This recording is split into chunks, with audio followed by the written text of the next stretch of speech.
Hi, kamusta?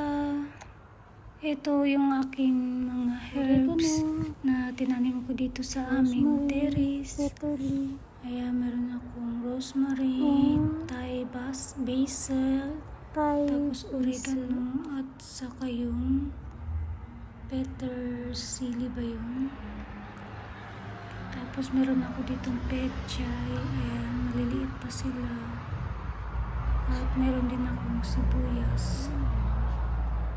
Dito naman yung dalawang pirasong kamatis na binili lang namin, yung seedlings. Ito naman yung peppermint. At ito pechay uli. At yung katabi niya, radish naman yan.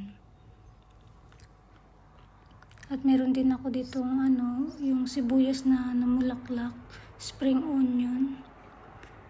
Dito naman yung cactus na binigay sa akin.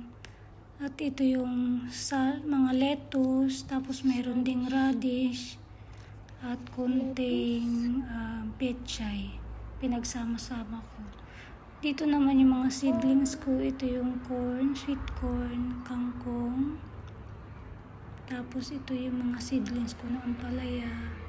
Meron din akong sayote, saka mga kalabasa yan, yung mga seedlings na yan. Tapos dito kangkong uli.